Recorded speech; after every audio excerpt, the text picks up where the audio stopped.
Yesu ashimwe. Nongeye kunezerwa ko twongeye guhura kuri Farm Gospel nkuko mumaze kumenyera Ernest Kagenza. Imana ibaho umugisha. Ndabashimira ko mubana nanjye iminsi yose uko mbonye akanya nkashyiraho video. Nishimira ko mumpa feedback, nishimira kandi ko mwumva ijambo ry'Imana. Ubundi ijambo ry'Imana nicyo kintu cya mbere gikiza umuntu, kuko ijambo niryo ryaturemye, ijambo niryo riduha ibyo dufite, ijambo niryo ryaremye isi, ijambo niryo ryaremye ibyo tubona, ijambo niryo ushobora kwaturwaho rikakugiraho ingaruka nziza, ariko niryo ushobora kwaturwaho rikakugiraho ingaruka mbi. Niyo mpamvu rero iyo ngeze mu kanya kugira ngo mvuge ijambo ry'Umwami Yesu Kristo, banumva aribwo ngeze ahantu nkwiriye kuba ndi, banumva ngezaho nkwiriye kuba mpagaze, nkahagara aho ngaho nagakwiye kuba mpagaze, nkavuga ibyo nkwiriye kuba ndi kuvuga. Haleluya. Yesu ashimwe. Kandi nishimira ko namwe mukunda ijambo ry'Imana, mukunda kumva icyo Umwami Imana avuga ku bugingo bwanyu, ku buzima bwanyu, ko bwije nuko bukeye.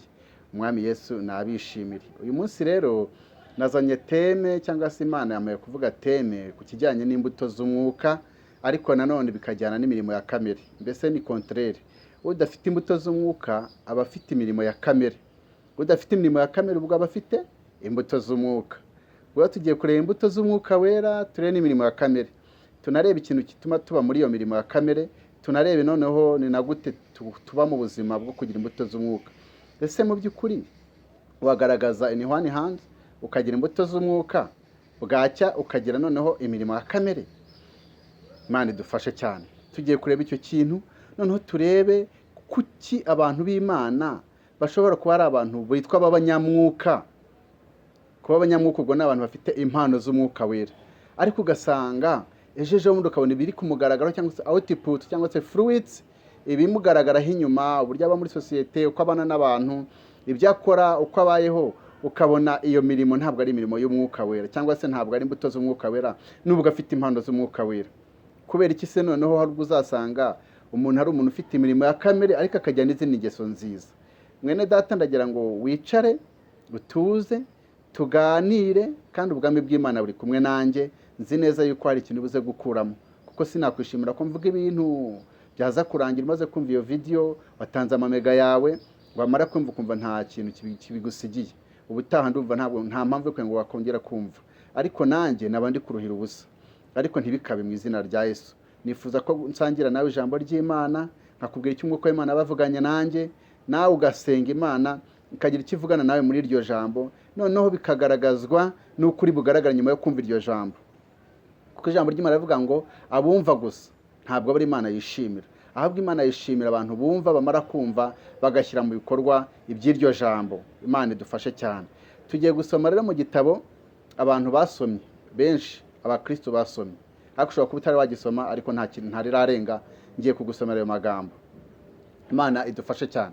Tugiye gusoma mu Bagalatiya, ni igitabo cy'Abagalatiya, turi busome ibice 5, umurongo wa 19 tugere kuri 21. Aho ngaho hagaragara imirimo ya kamere. Noneho kuva kuri 22 ukagera kuri 25 ho hagaragara imbuto z'umwuka. Mu yandi magambo ni nkaho ari nka image, cyangwa se ni ikigereranyo Imana yatweretse. Iravuga ngo umuntu wese, un être vivant, umuntu uriho, human being, agaragazwa n'ibi. Iyo adafite ibi ngibi aba afite ibi ngibi. Noneho tuze gukora evaluation nyuma yo kumva aya magambo, turebe where we stand, noneho tunarebe aho dukwiriye kuba duhagaze. Tunasenga Imana idushoboze guhagarara aho dukwiriye guhagarara hazima, tuve mu guhagarara ahantu hatari hazima. Imana ikugirire neza. Uko nari mbibabwiye, tugiye gusoma mu Bagalatiya 5 ibice 19. Turahera ku mirimo ya kamere. None tumara kusoma ku mirimo ya kamere, turaza guta tuganira ku mbuto z'umwuka wera. Imana ishimwe. Haranditse kuri 19 mu Bagalatiya, haranditse ngo dore imirimo ya kamere iragaragara ni iyi: gusambana, gukora ibiteye isoni n'iby'isoni nkeya. 20 no gusenga ibishushanyo, no kuroga, no kwangana, no gutongana, n'ishyari, n'umujinya, n'amahane, no kwitandukanya, no kwirema ibice, no kugumanwa, no gusinda, n'ibiganiro bibi n'ibindi bisa bityo. Noneho agakonkiriwa cyangwa se agafata umwanzuro avuga ngo ndababwira hakiri kare nk'uko nababwiye kera yuko abakora ibisa bityo batazaragwa ubwami bw'Imana. Abantu b'Imana ndashaka ko twiga aya magambo tukayumva, narangiza noneho nkababwira ku mbuto z'umwuka wera. Ahangaha 5 mu Bagalatiya kuva kuri 19, reka nongere mbisubiremo nawe umfashe ubyumve. Dore imirimo ya kamere iragaragara ni iyi. Bagiye kutubwira imirimo ya kamere, mbese umuntu ufite imirimo ya kamere cyangwa se umuntu ufite kamere mbi, sinful nature, natire yirimo icyaha, umuntu ufite characters zitari iz'Imana, ufite characters zitari izo kwera, umuntu ufite ingeso zitari za kimana, agaragazwa n'iki? Niwe turimo gusoma, niwe maze gusoma, niwe ngiye kubabwira. Noneho turebe umuntu ufite natire cyangwa se umuntu ufite akamero ka Kristo, akamero ka kimana, we agaragazwa n'iki? Duhereye rero ku muntu ufite akamero ka Satani, akamero k'ingeso za gishitani, ingeso zidahimbaza Imana, ingeso zidashimisha Imana, ingeso zidahesha Imana icyubahiro mu isi. Uwo muntu abateye ate? Uzamureba mu muhanda, uzamwibwira, uzumva muri kuganira, uzamumenya. Numara kumva neza aya magambo, muzaba murimo gukorana ibintu, imirimo yanyu ya buri munsi, ibyo akora bizamukwereka, uko abayeho uzabibona. Mbese uwo muntu numubona uzahita umenya kategori arimo. Niko twasomye rero ngo imirimo ya kamere ni iyi ngiyi iragaragara. Icyambere ni ugusambana. Umuntu uyoborwa na kamere, umuntu uyoborwa n'irari ry'umuntu wa kamere arangwa no gusambana. Ubusambanyi ni imwe cyangwa se ni imwe mu ngeso z'umuntu ufite kamere itazajya mu ijuru. Ni imwe mu bintu biranga umuntu ufite kamere idafite ubwami bw'Imana. Uwo muntu arasambana. Uwo muntu nta kamere y'Imana afite, niko tumaze gusoma. Ikindi, akora iby'isoni nkeya. Ngakora ibiteye isoni n'iby'isoni nkeya. Ibiteye isoni murabibona. Nshobora kwambara imyambarire yanjye, umuntu yandeba agatabona ni ibintu biteye isoni, akabona ni ibintu by'isoni nyine, kuko ngo nkaho nashize isoni. Imyambaro yanjye igaragaza ko nashize isoni, ku buryo umuntu abona nyine akareba ku ruhande akaba ati uriya muntu yambaye gute? Nshobora kuvuga amagambo ava mu kanwa kanjye kumva na amagambo y'isoni nkeya. Mu Banyarwanda, Abanyarwanda bafite umuco ntabwo bagira amagambo afite isoni nke, cyangwa se ntabwo bavuga ibintu by'ibishegu by'urukozasoni. Oya, hari ijambo umuntu avuga ukafata uyu muntu akanwa kumenya gasadutse, kwanga akavuga ijambo kumva ni ijambo ridakwiriye umuntu wiyubashye. Usibye no kuvuga ngo ni umuntu ukwiriye kuba afite natire y'Imana, ariko n'umuco nyarwanda n'umunyarwanda w'ukuri ntabwo agira amagambo ateye isoni, nta bintu biteye ishozi avuga. Rero na Bibiliya iravuze ngo umuntu ufite kamere itari ya kimana nawe agira iby'isoni nkeya, avuga ibintu biteye isoni, akora ibintu biteye isoni, avuga ibintu bidakwiriye kuvugirwa mu bantu. Imana idufashe cyane. Uwo rero ni umuntu uyoborwa na kamere.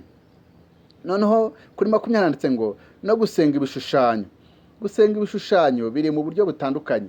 Gusenga ibishushanyo ntabwo ari kuvuga ngo nzabona monima hariya ngiye nige kwiterera ivi. Oya, ahubwo ni mu by'ukuri ni igiki prioritiza, ni ibiki uha agaciro mu buzima bwawe bisimbura Imana. Tanto ushobora kuvuga amafaranga, ugasanga mu by'ukuri iyo ufite amafaranga wumva ko ari bwo guwe neza. Waba nta mafaranga ufite ukumva nta mahoro ufite, nta mutekano ufite, nta byishimo ufite, nta munezero ufite.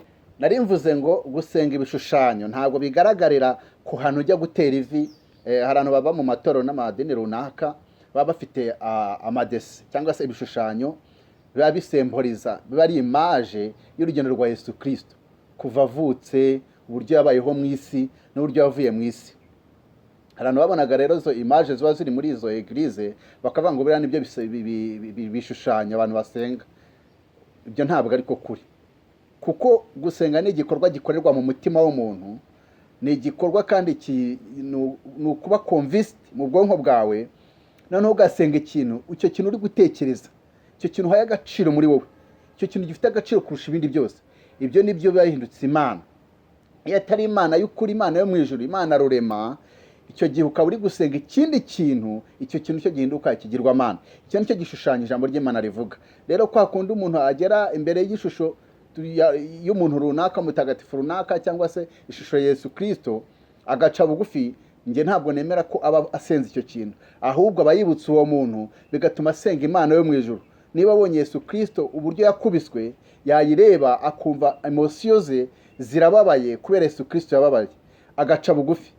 Ntabwo nemera ko ibyo ari byo byitwa gusenga igishushanyo.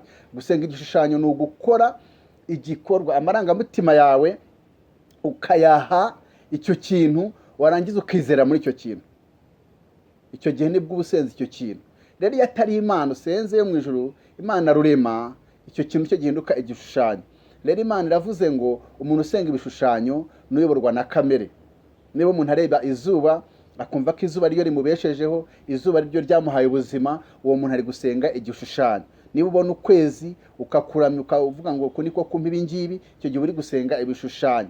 Niba ubona imvura ukumva ko imvura ari iguhaye ubuzima bwawe, akariha priority ubuzima bwawe, ukumva ko umunezero wari imvura yabura ugahangayika, icyo gihe wasenze igishushanyo. Ahubwo ukwiye gusenga Imana itanga imvura, kuko Imana niyo yaremye iyo mvura. Ukwiye gusenga Imana yashyizeho uko kwezi, kuko Imana niyo yaremye ukwezi. Ukwiye gusenga Imana yashyizeho ibyo bintu byose bihabwa agaciro mu isi. Ukwiye gusenga Imana yashyizeho amafaranga, ntusenga amafaranga.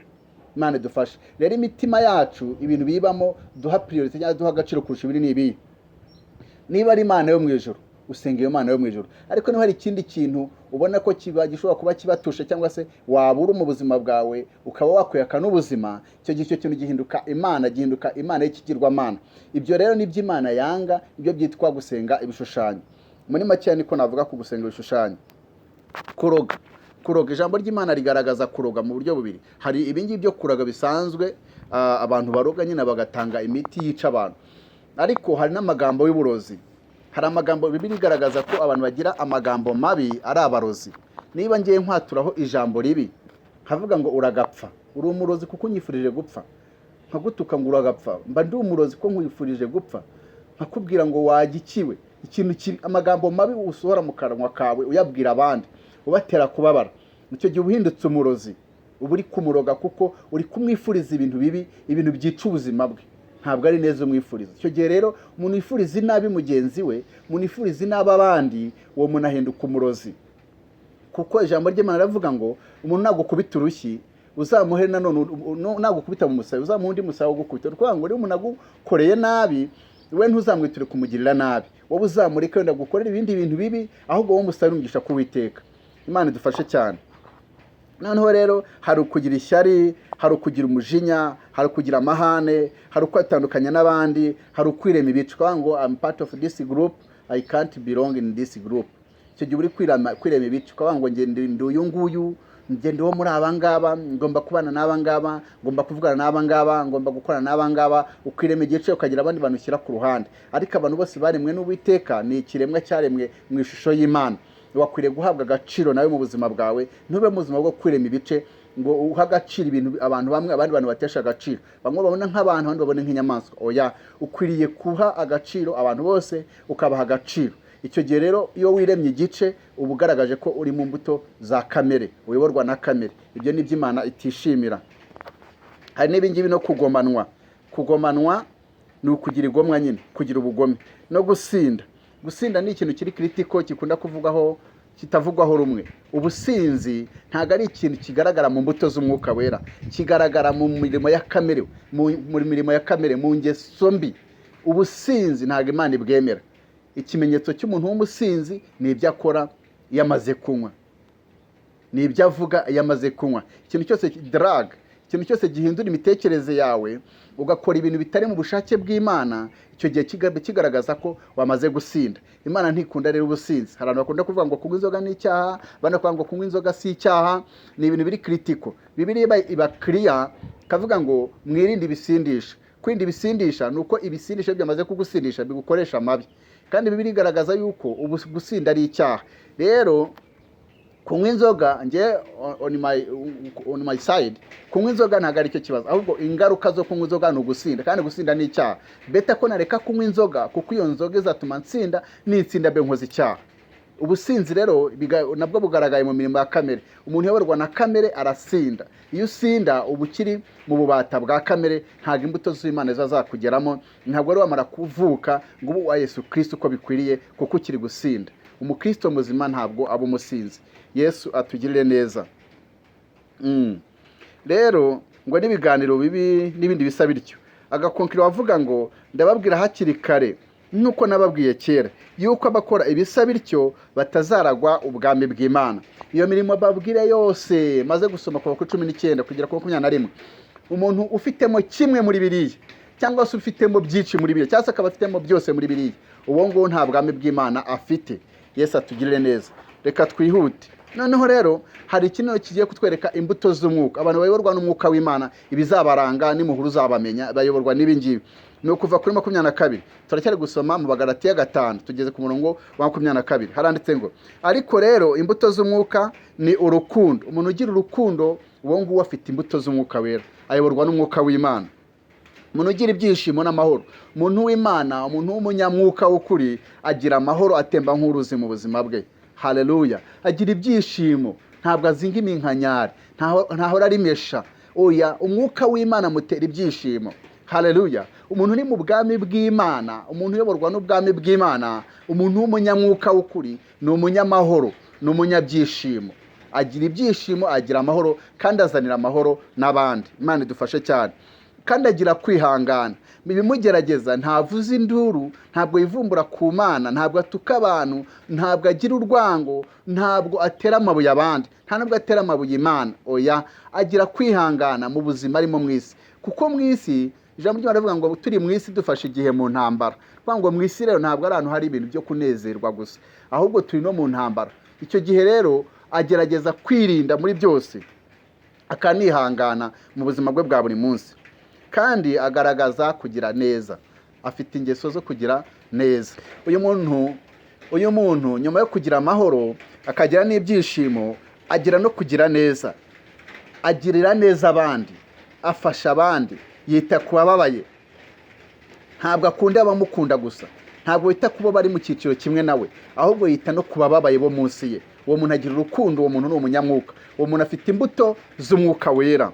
Agira ingeso nziza mu bandi, mu bo baturanye, mu bo basengana, mu bo agenda, mu bo bakorana, muri environment yose arimo, mbese ahantu hose ari. Haleluya. Agira ingeso nziza, yitwara neza, ari discipline, afite discipline muri we. Ntabwo ari kazitereyemo, ntabwo akora ibintu bidakwiriye. Oya, ntabwo akora ya mirimo twavuze hejuru, ahubwo agirira neza abantu bose. Haleluya. Imana idufashe cyane.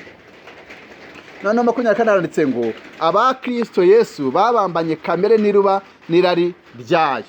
Abakristo Yesu babambye ya kamere twavuze hejuru, ahubwo basigaye bayoborwa n'umwuka wera. Ingeso zabo zirimo umwuka w'Imana, imibereho yabo barimo umwuka w'Imana. Ibyo bavuga n'ibyo bakora bigaragaza ko ari abantu b'Imana. Imana ishimwe cyane. Mu bibazo babamo ibyo ari byo byose, mu bibazo banyuramo byose, baba bafite umwuka w'Imana. Mu bibazo byose, mu bigeragezo byose, mu buzima bwose babayemo, abantu b'umwuka w'Imana, bafite umwuka w'Imana, bakomeza kwera imbuto nziza z'Imana.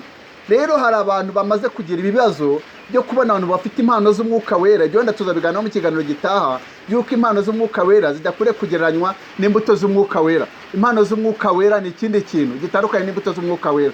Ariko umuntu w'Imana, umunyamwuka w'ukuri, ni umuntu uyoborwa n'umwuka w'Imana, akagaragaza zira mbuto z'umwuka wera. Ntabwo agaragaza ibimenyetso bigaragaza yuko yahawe impano z'umwuka wera. Kumubona ari umuhanuzi, kumubona ari umuvugabutumwa, kumubona ari umuntu w'igitangaza mu bintu by'Imana, ntabwo ari byo bita bimwarowinga, ntabwo ari byo bita bimuhereza kugira uburenganzira bwo kuba mu bwami bw'Imana. Ahubwo imbuto z'umwuka wera nizo zimugaragaza ko ari umunyamwuka. Haleluya. Imana itugire neza. Reka nsoze mbabwira ngo bene data, twirinde kamere, twirinde kugendera mu nzira za kamere y'umuntu, ahubwo tugendere mu mbuto z'umwuka wera. Imana itugire neza, kandi gusenga kwawe kube mu mwuka w'Imana. Imana ibafashe, Imana ibagira neza. Mwari kumwe na Kagenzi Ernest. Amen.